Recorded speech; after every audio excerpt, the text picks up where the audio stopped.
You know that feeling? That specific feeling when the lights go down in the theater? Mm-hmm.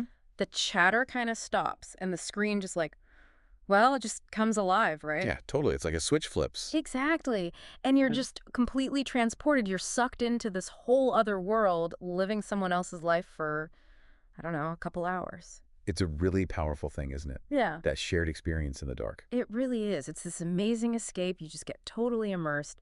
And if you've ever sat there, just mesmerized and thought, okay, but how? How does this actually happen? Where does this massive whole experience even start? Right, before any cameras are involved. Yeah, way before that. Mhm. Before the actors are on set, before a single costume is made or a set is built, even before the music or the effects, Yeah. there's got to be something else first, something fundamental. There is. There's the blueprint. A blueprint. Yeah, the very first set of instructions, really, for building that entire world you end up seeing and hearing. Exactly. And that blueprint, that's the screenplay. So this deep dive, it's all about taking those first steps into that world. Screenwriting, especially if you're, totally new to it. Getting your bearings. Right. We've got some source material here, basically a guide for beginners, you could say, a foundational text trying to, well, demystify the whole thing. Mm-hmm. So our mission today is to unpack the absolutely essential stuff you need to know. Not just to, read a screenplay, but to really get the unique craft behind it. Think of this as getting the blueprint for understanding the blueprint itself. Oh, yeah, that's a good way to put it. Because it's true, isn't it? Film and TV, they feel like magic from the outside. Totally. And they are, in lots of ways. Okay. But underneath all that magic, there's this bedrock of structure. There's a very specific language they use. Okay. And these incredibly deliberate choices that are made way, way before anyone yells, action. Mm. And the material we're looking at today really lays out the beginnings of understanding that structure, that language. It's crucial. Okay, so let's unpack this then. Screenwriting. It's not just, sitting down and writing a story the way you would a novel, right? Or even a play. No, definitely not. It's fundamentally different. Its whole purpose and how you execute it are unique. How so? Well, what's really interesting in the material we have is how it frames screenwriting right away as like a bridge. A bridge. Yeah.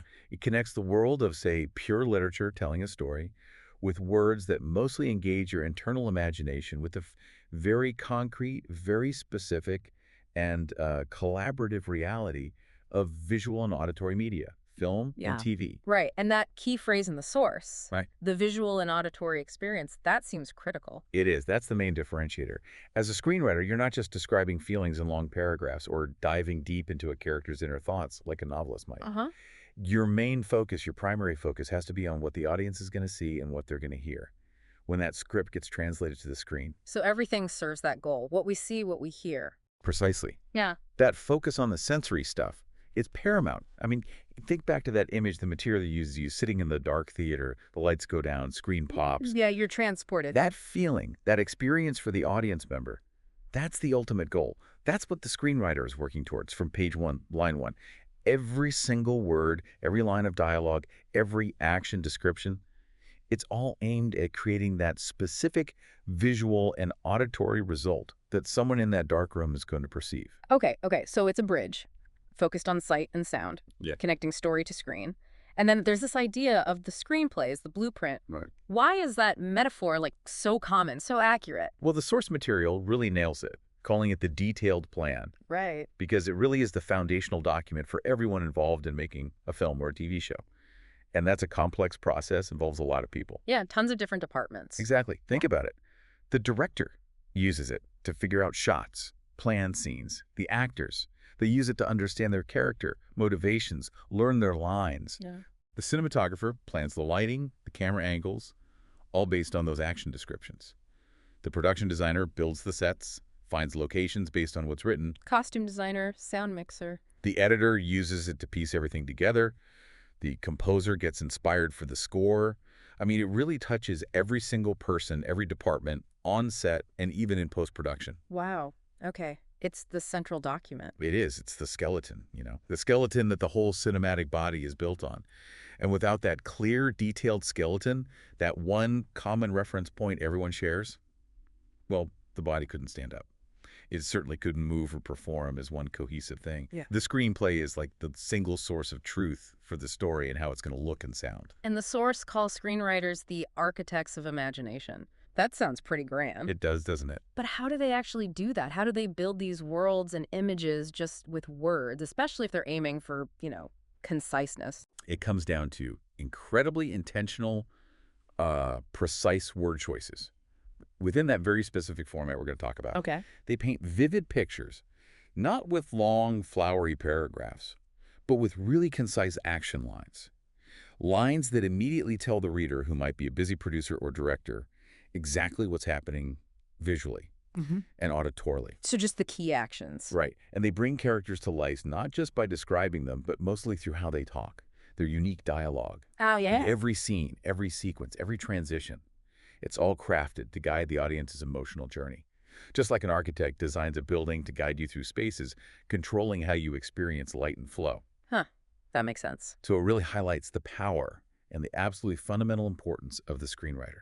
They are literally designing the emotional and sensory world the audience is going to live in for that hour or two.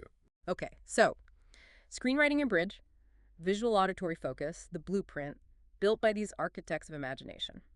Got it. Now, when you actually look at a screenplay, especially if you're used to reading, say, novels or articles, Yeah. it looks totally different instantly. The formatting is so unique, almost rigid. Yes, very rigid. Why?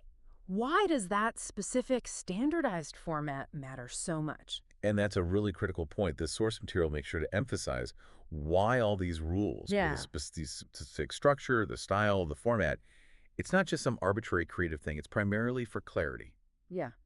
and ease of reading for the entire production team. Okay. For everyone involved. Exactly. It's basically a standardized language that everyone in the film and TV industry understands. Like instantly. Imagine the chaos if every writer just made up their own format. Yeah, that would be a nightmare. Production companies would waste so much time just trying to figure out what they were reading.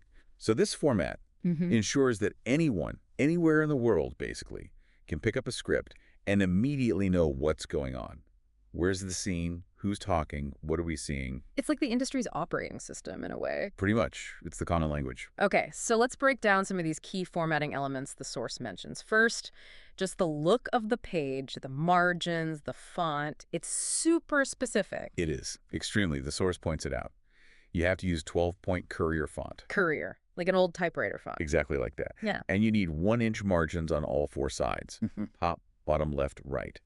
And the text is left justified, which creates that sort of uneven, ragged right edge you always see. Okay, but why? Why Courier? Why those exact margins? Is it just like tradition or? Well, it's partly tradition, sure, but what's really fascinating, and the source material touches on the functional side of this, it's not just about looking professional or being easy to read, though it definitely helps with both.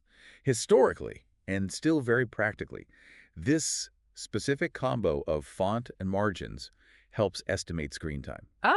Really? Yeah. There's a widely accepted rule of thumb in the industry.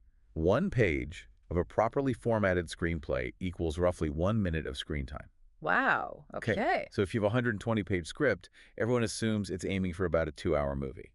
Now, it's not, perfect down to the second science. Action scenes might take less page space, but more screen time. Dialogue-heavy scenes, the opposite. Sure. But as an estimate, it's incredibly useful, crucial even, for producers' budgeting time and money, for directors' planning schedules, for editors. Everyone uses it. The standardization means that page count gives everyone a pretty good idea of the film's length right off the bat. It's way more constrained and functional than, say, formatting a novel. That makes total sense. It's built for the production process. Okay, next element. Action descriptions, also written in a very particular style.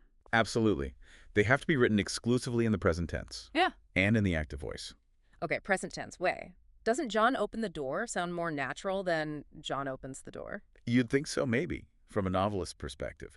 Yeah. But the core function here, as the source notes, is conciseness and focusing only on what the audience sees and hears. Right. Writing in the present tense, John opens the door, makes the action feel immediate right there on the page. For the person reading the script, the director or actor, it creates this sense of immediacy, like it's happening now. Mirroring the viewing experience. Exactly. It keeps the script feeling dynamic, alive, an active voice. That's all about clarity and directness. The dog chases the ball is just much clearer, more visual, more active than the ball is chased by the dog. Yeah, definitely punchier. Right. These action lines are the visual and auditory cues. They're the direct instructions for the director and the team on how to translate the story to actual physical movement, sounds, images on set. They're the verbs and nouns of the visual world. Got it. Immediate, active, visual, auditory. Tells you what the camera and mic need to capture. Okay, then you have scene headings. Essential. Yeah. Especially for logistics, for planning. The source material says they indicate where the action is happening, both like the general location and the environment. And they have that strict format too, right? INT or EXT. Yep. INT for interior, EXT for exterior. Then the specific location like cafeteria or spaceship bridge or dark alley. And then the time of day, usually just day or night. Like the example, INT cafeteria day. Exactly. And that one little line, it's packed with crucial info. It's often the very first thing the production team needs for scheduling, budgeting, everything. Okay. Where are we shooting, inside or out? What specific place, day or night? That tells them immediately about lighting needs, permits, crew calls, equipment. It's the foundation for breaking down the script for production. It tells them which scenes they can shoot together to be efficient. Simple line. Huge impact on actually making the movie. Totally. Dialogue also looks really distinct on the page compared to a novel or even a play script. Yeah, very different. In a screenplay, the dialogue is centered on the page. Right down the middle. And the character's name, also centered, goes right above their lines. And its main job. The source says, reveal character, push the plot forward, and sound natural. That sums it up perfectly. That centered format makes it instantly clear who's speaking, which is obviously vital if you have, 5 people in a scene. Sure. But beyond just identifying the speaker, the dialogue itself has to do a lot of heavy lifting. Yeah. It's often the main way the audience gets to know the characters, their personality, their background, their mood, their education, all revealed through the words they choose and how they say them. And it has to move the story forward. It can't just be chit-chat unless that chit-chat is specifically revealing character or setting a very particular mood. Okay. And that idea of sounding natural, it's a bit tricky. It doesn't necessarily mean copying real-life speech verbatim, which is often messy, full of ums and ahs and interruptions. Yeah, real talk can be hard to follow sometimes. Right, so natural in a screenplay usually means dialogue that feels authentic to that specific character's voice and fits believably within the world you've created, even if it's a fantasy world. It's a delicate balance, serving the story, revealing character, but not sounding like clunky exposition or making everyone sound the same. Finding that unique voice for each character that also drives the story. Got it. And finally, transitions. Yeah, the source mentions those. Specific terms like cut TO that you might see capitalized on the right side of the page. They signal a scene change. But it also says they're used, sparingly now, often left out. That's true. In more modern screenwriting, writers tend to rely more on the scene headings themselves. Ah, the int.ext lines. Yeah, and just the natural flow of the story. If one scene ends in a character's office and the next scene heading says EXT City Street Day, the reader understands we've moved. You don't always need to spell out CKNTO. Unless maybe you want to emphasize a really abrupt, jarring jump for a specific effect. But generally, the scene headings and the story's momentum do the job of guiding the reader through the sequence of events and places. Okay, so, wow. We've got the core idea, screenwriting as this blueprint for a visual, auditory experience. We understand the screenwriter as an architect. We've broken down the crucial functional language of the formatting. Yeah, the nuts and bolts. But a screenplay isn't just formatting, right? It's got to tell a compelling story. Absolutely. That's the heart of it. So let's dive into that, the storytelling principles. The source material highlights these as vital for beginners, too. Yeah, definitely. I mean, the goal is always crafting a narrative that grabs people, resonates with them, keeps them hooked. Right. The formatting gives you the framework, the rules of the road, you could say. But the story, that's the soul, the emotional core, the reason anyone actually cares about what's happening. And the most common framework for that story, the source tells us, is often the 3-act structure. Yes. Very common, very effective model, especially in, mainstream film and TV. It provides a really solid structure for organizing the narrative flow. The source breaks it down neatly. Act 1 is the setup. Act 2 is the confrontation. And Act 3 is the resolution. Okay, walk us through that. What happens in each act? Why does this structure even work so well? Sure. So Act 1, the setup. It's usually the shortest act.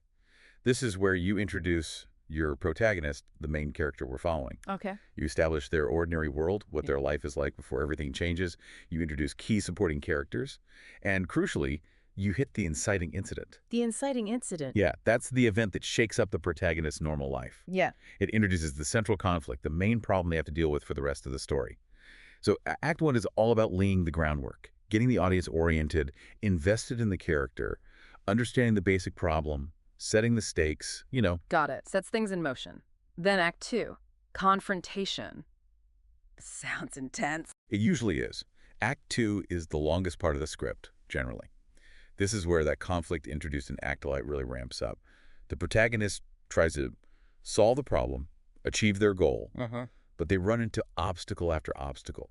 The stakes get higher, they face setbacks, maybe have some small wins, but mostly it's a struggle. This is the main journey. This is where the character is really tested, pushed to their limits, forced to change or adapt. It's the meat of the story. Okay, the main struggle. And then Act 3, resolution. Right. Act 3 is where everything comes to a head. You typically have the climax, the final biggest confrontation where the protagonist faces their greatest challenge, where the central conflict peaks. The big showdown. Kinda, yeah. And after the climax, you have the falling action dealing with the immediate aftermath. And then, finally, the resolution. This wraps things up, provides closure to the main story, shows the protagonist's new normal, resolves major subplots. It gives the audience that sense of completion. So this whole 3-act structure, it's not just like dividing the page count into 3 chunks. It's a roadmap for the emotional journey, isn't it? Exactly. It creates a natural flow.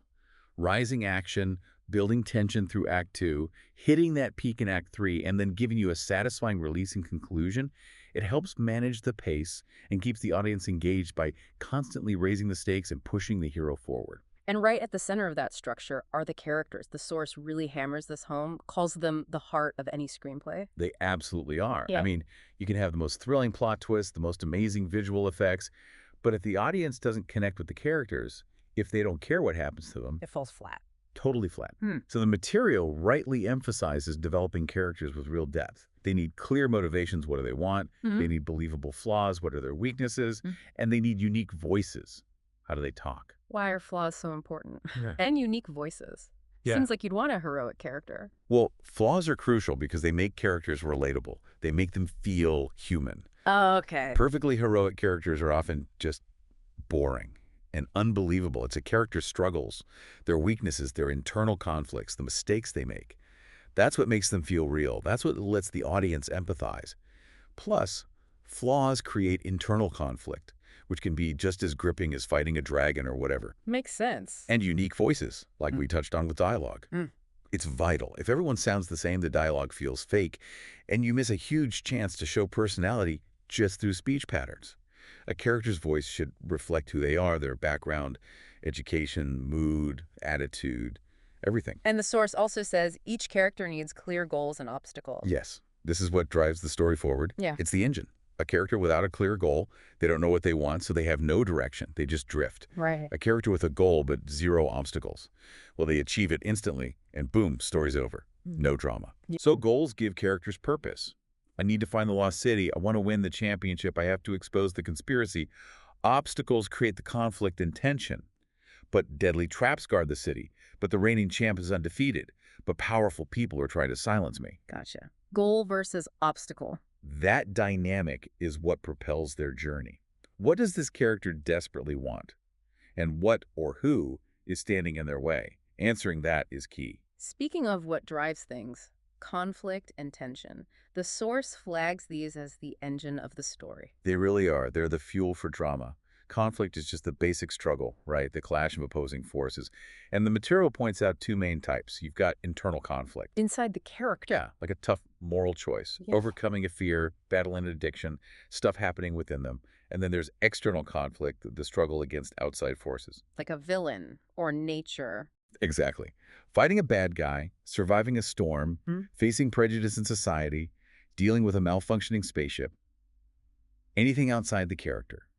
And often, the best stories weave both internal and external conflict together. Okay. And tension, how's that different from conflict? Tension is the feeling that the conflict creates for the audience.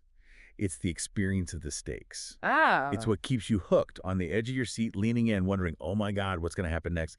It's that uncertainty, that anticipation, the feeling that something important is at stake and the outcome isn't guaranteed. Conflict provides the situation. Tension is the atmosphere the situation creates. As the stakes rise in Act 2, the tension naturally builds. And this all loops back, doesn't it? Right back to that first idea we discussed. Visual storytelling. That core rule in screenwriting. Show, don't tell. Absolutely. This is maybe the most fundamental difference between screenwriting and, say, writing a novel. You just can't tell the audience Bob was sad. Right. You have to show Bob's sadness.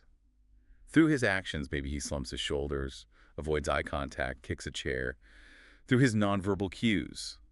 Through how others react to him. We're showing a menacing room, not just saying it's menacing. Exactly. You show it through describing harsh lighting, deep shadows, maybe the sound of dripping water, or showing two characters dislike each other through their snappy dialogue, their body language, crossed arms, turning away, or what they do to each other, stealing coffee, tripping them up. You have to constantly translate those abstract things, emotions, atmosphere, into concrete things we can see and hear. Precisely. Like the source material says, you have to constantly be thinking visually. Imagine how every scene will look and sound. Every single word you put down, whether it's action or dialogue, should ideally contribute to a specific visual or auditory moment for the audience. It's all about translating that internal world of thought and plot into external, perceivable reality that a camera and microphone can actually capture. The material mentions using imagery and symbolism briefly. That's another tool for showing, letting visuals carry deeper meaning instead of having a character spell it out. Okay, wow. This craft sounds, wow. It sounds complex. You need to be a visual thinker, understand story structure, build deep characters with unique voices, create conflict, and navigate this really specific, kind of rigid formatting language. It's definitely a lot to juggle. For someone just starting out, it must feel pretty overwhelming. So what does a newbie screenwriter need? What's in their toolkit to even start tackling this? The source gives us some practical steps, some tools. Right. You absolutely need some tools and resources. You can't just jump in blind. The source lists several really essential ones that can make the whole process more manageable, especially when you're starting.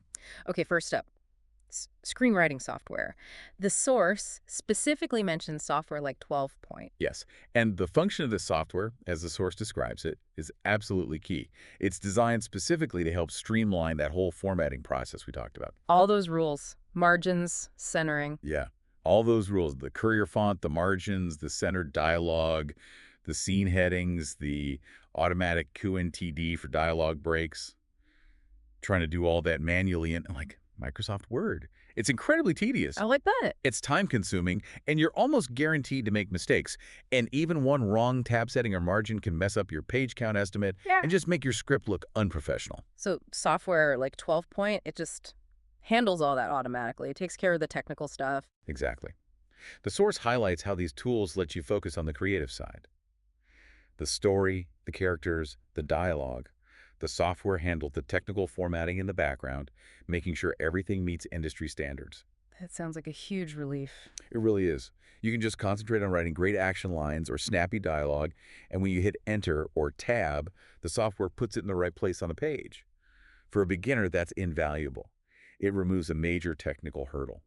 And, a lot of these programs, including tools designed like 12 Point, are really geared towards making it easy to create spec scripts. Spec scripts. Yeah, scripts you write on speculation, meaning you weren't hired to write it, you're writing it hoping to sell it or get noticed.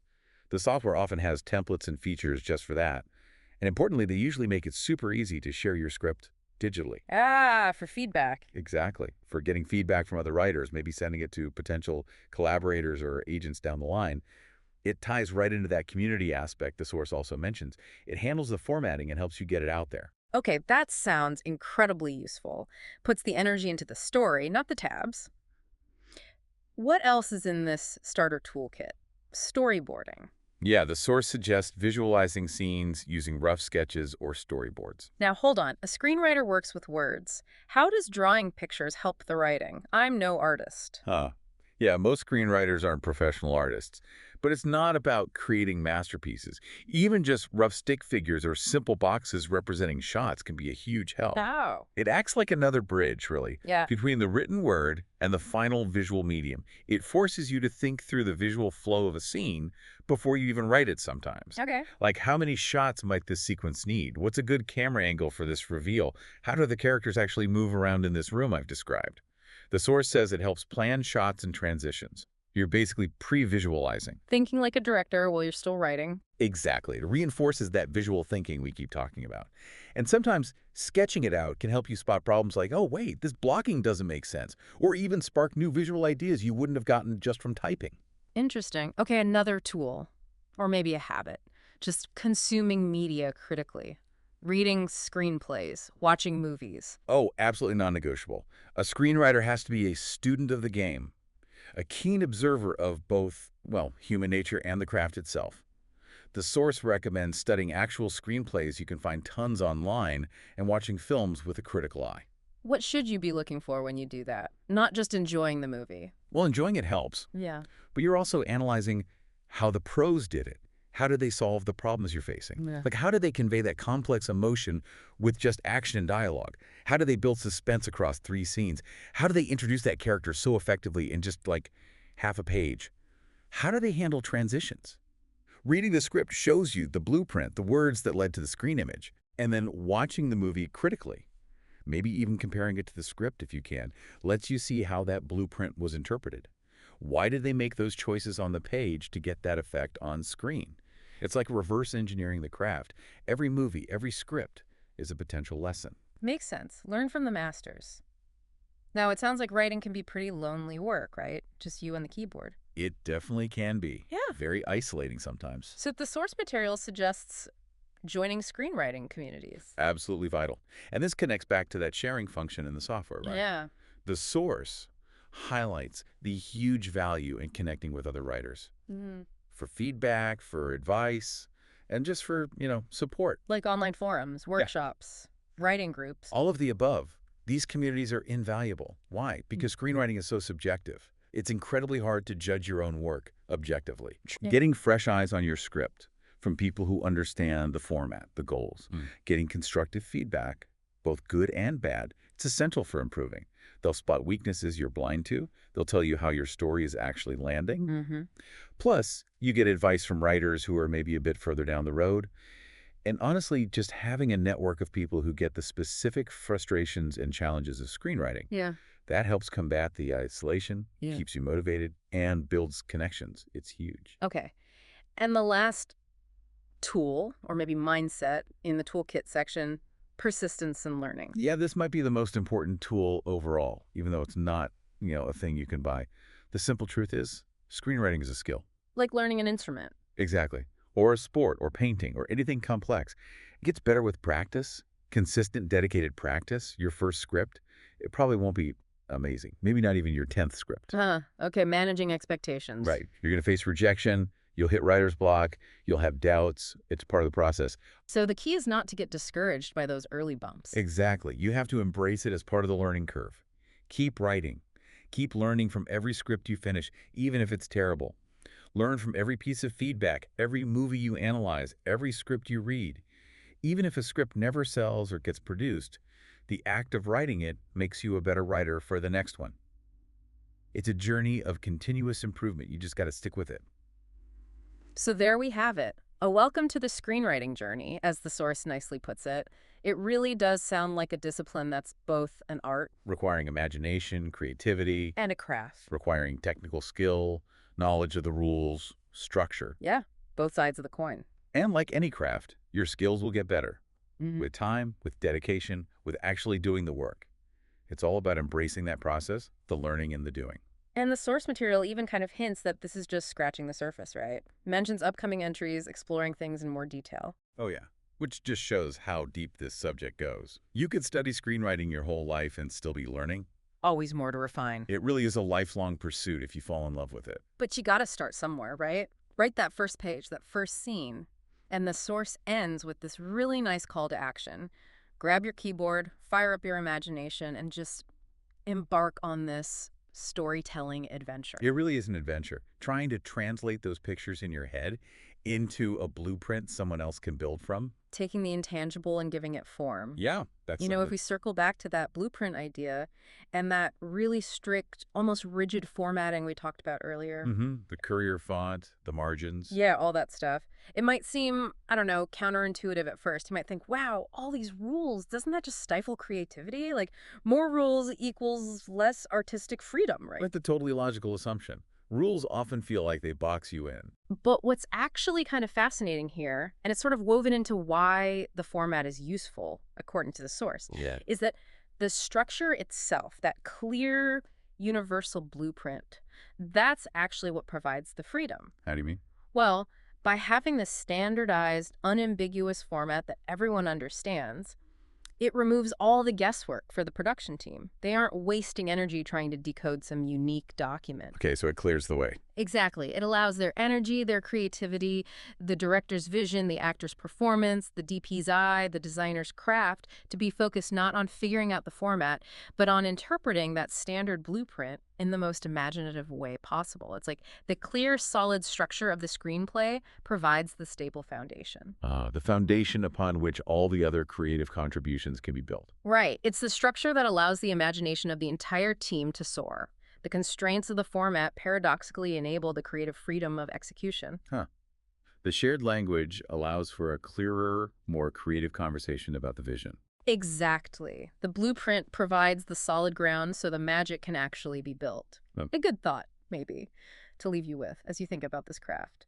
Thanks for joining us on this deep dive into the fundamental blueprint of screenwriting. Yeah, great discussion. Keep thinking about how that structure might actually enable creativity. And maybe, just maybe, grab that keyboard and start building a world of your own. Happy writing.